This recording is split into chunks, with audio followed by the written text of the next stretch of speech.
Bonjour, bienvenue à césarfolie.com. Mon nom est Claudine Delaunay, votre animatrice à la créativité au rendez-vous. Aujourd'hui, je vous présente un petit projet que je vais faire avec vous, qui est en lien avec le kit pour cartes heureux à souhait. Vous allez voir, il y a d'autres vidéos, une autre vidéo entre autres que j'ai réalisée pour montrer ce que j'avais fait comme projet similaire ou alternatif à cette trousse-là. Puis aujourd'hui, je vais en faire un alternatif pour vous donner une idée de ce qu'on peut réaliser avec cette trousse-là, soit par vous-même ou à mon studio. J'offre justement un cours en lien avec ça en septembre. Vous avez juste à visiter mon site et vous allez voir sur le calendrier des activités tous les détails. Moi, personnellement, pourquoi j'aime cette trousse-là? Premièrement, c'est qu'elle vient, quand vous allez voir l'autre vidéo et celui de Stampin' Up, tout ce qui vient avec, c'est merveilleux. Alors, je ne montrerai pas tout ça, je vais me concentrer plus aujourd'hui sur qu'est-ce qu'on peut créer additionnellement à ce qui est fourni dans la trousse. Ce qui arrive aussi, c'est que ce type de trousse-là, c'est que ça vous permet de créer des projets à un niveau plus élevé. Alors, il y a la base, mais là, après ça, c'est que vous pouvez rajouter des techniques et vous allez en apprendre aussi dans cette petite kit-là à cause que vous utilisez les crayons aquarelles. Alors, vous tombez à un nouveau niveau avec cette trousse-là. Aussi, ça impressionne nos amis quand on arrive avec des projets comme qui sont pas statiques, hein, qui ont de la dimension, de la brillance et de la texture. Alors, on impressionne.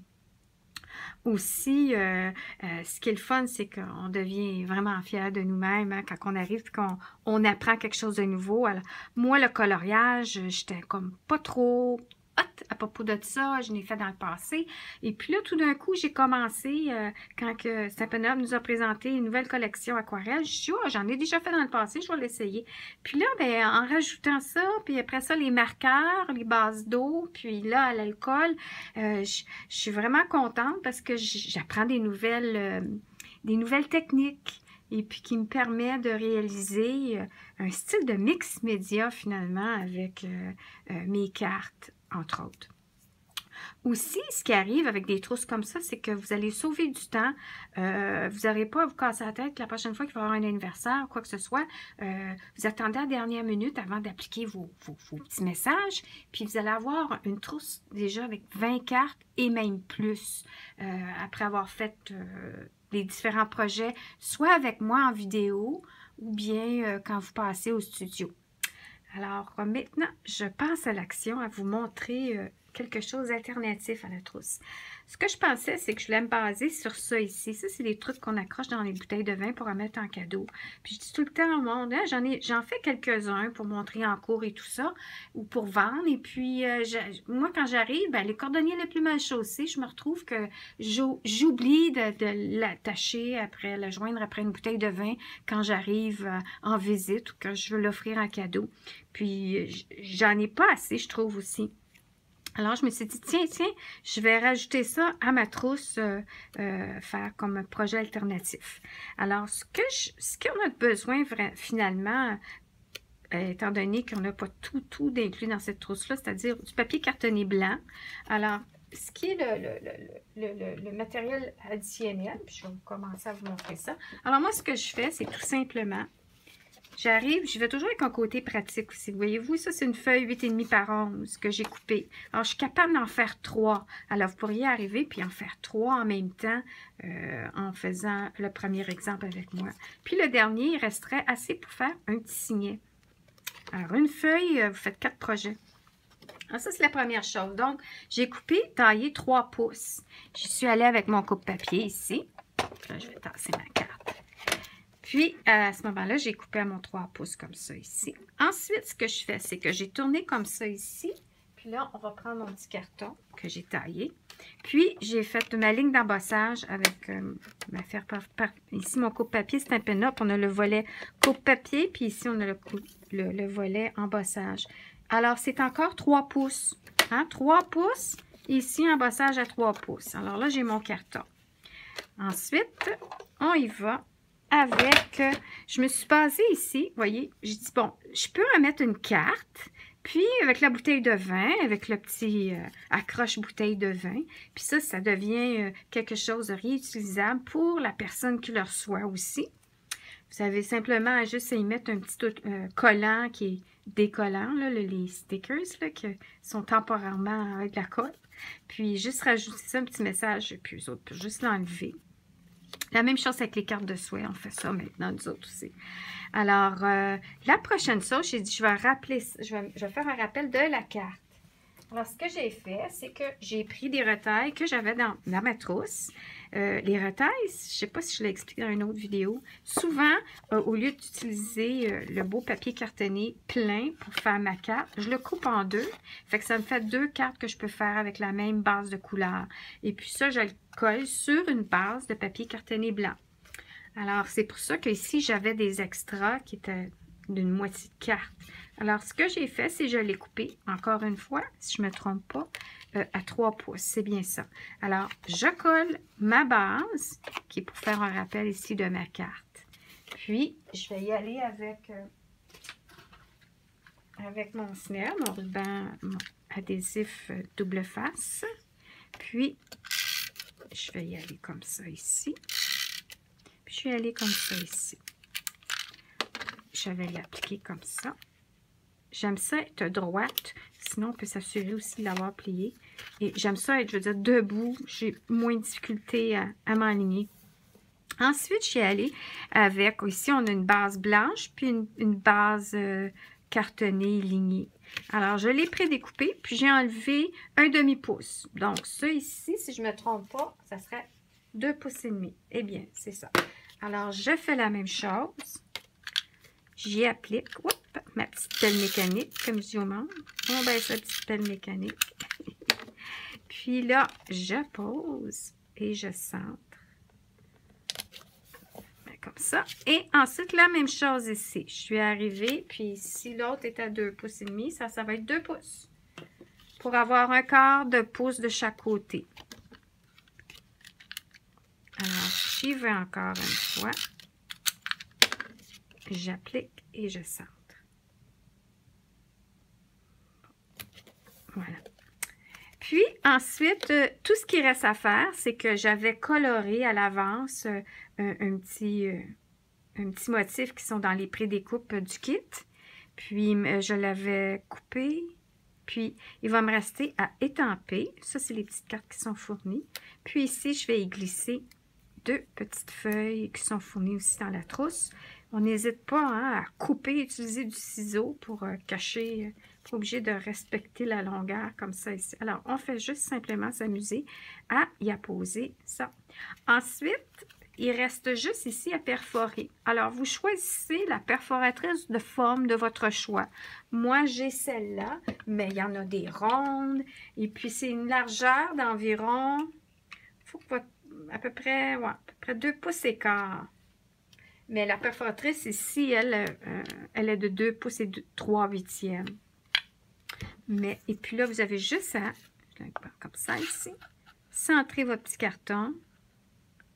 Puis on perfore. Puis ça devient une étiquette que vous gardez pour utiliser plus tard pour autre chose.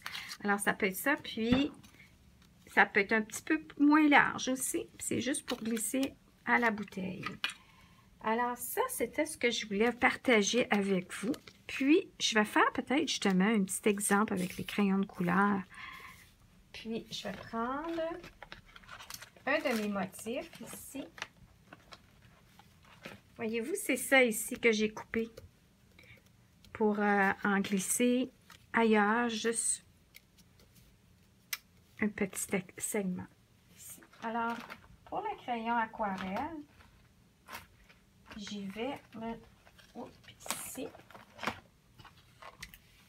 Et puis, j'aime beaucoup fondre aussi avec l'estampeur. Et je vais juste regarder où je l'ai glissé. Parce qu'il est avec mes marqueurs à base d'eau. Alors, voilà. Vous pourriez aller aussi, excusez si j'ai pas assez. Alors, moi, ce que j'aime faire, j'aime passer de pâle à foncé. Puis ici, on va y aller. J'aime beaucoup ce que j'ai travaillé parce que probablement, j'ai rajouté en dernier un peu avec le marqueur à base d'eau pour renforcer. Je trouvais qu'il me manquait des couleurs. Là, j'en ai commandé des nouvelles comme ça ici. Assortiment de crayons Aquarelle 2 qui est... Je ne les ai pas utilisés encore, je viens juste de les recevoir. Fait que là, au moins, j'ai la teinte plus foncée. C'est ça que je trouvais qui me manquait dans mes couleurs de crayon aquarelle. Alors, à ce moment-là, j'ai renforcé des fois avec une petite touche de marqueur à base d'eau. Ce que je fais, c'est que je vais y aller avec... on va y aller avec mon rouge pour commencer. Puis là, voyez-vous, je m'en vais comme ça ici.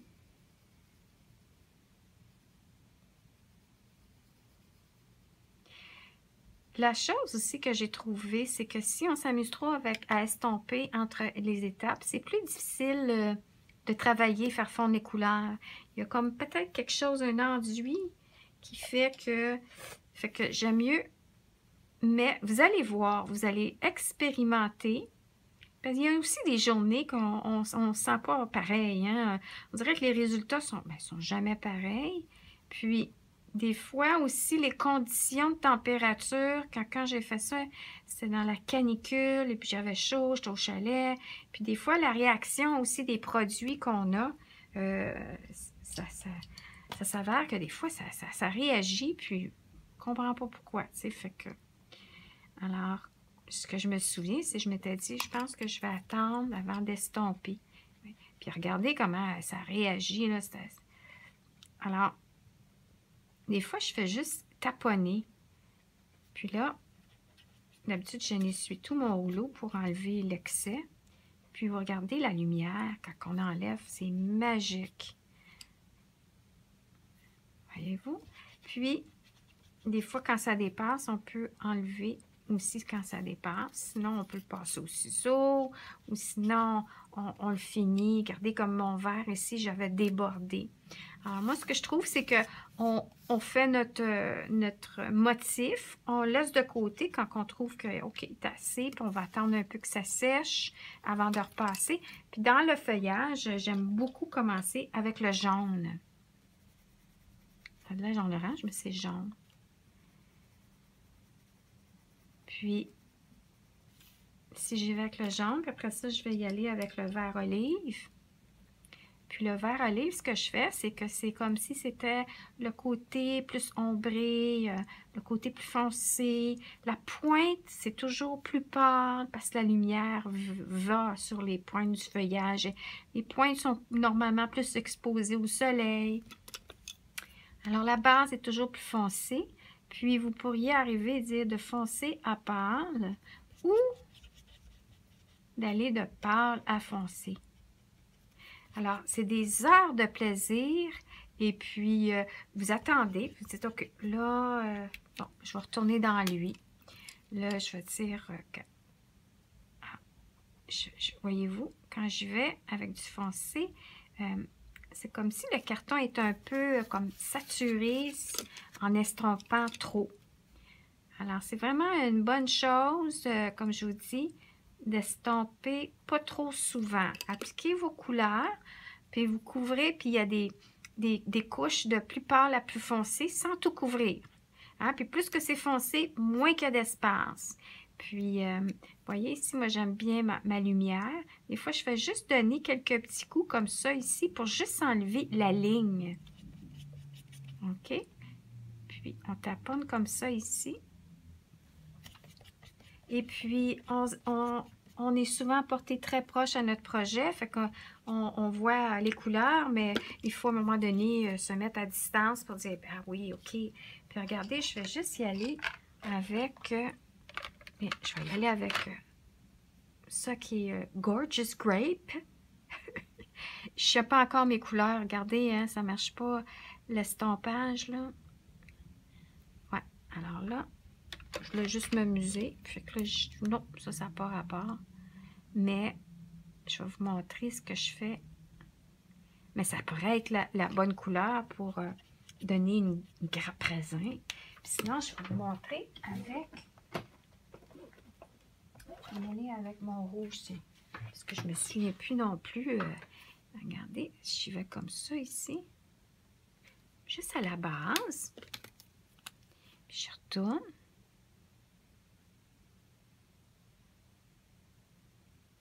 Oui.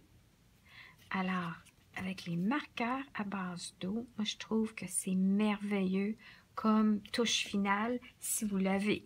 Sinon, vous gardez ça plus simple avec vos crayons aquarelles. Et puis comme je dis, c'est que à ce moment-là, l'estompeur, attendez d'avoir terminé votre projet pour atténuer, faire un peu de lumière. Puis, vous allez voir, plus qu'on joue, mais vous voyez, les cartons, ça tient bien, même les marqueurs à base d'eau, ça passe pas au travers. Alors, c'était ça. Puis à la fin, ben, j'étais allée avec mon genre de petit style époxy, avec le Crystal Effect ou autre marque dans les magasins à grande surface. Puis, alors, c'est tout. C'est ce que je voulais vous montrer. Puis là, j'ai terminé ça et j'ai découpé un petit morceau, puis j'ai utilisé ça dans différents projets. Alors, j'espère que l'idée du projet vous a plu. Et puis, n'hésitez pas à me visiter sur mon site pour avoir plus d'informations. Et commandez le projet, commandez la trousse si vous ne l'avez pas. Je vais écrire un petit spécial cette semaine, justement, lorsque vous commandez la trousse pour vous ou pour venir en cours. Alors, entre-temps, je vous souhaite une excellente journée. Je me ramasse parce que je vais cacher mes petites taches. Et à bientôt!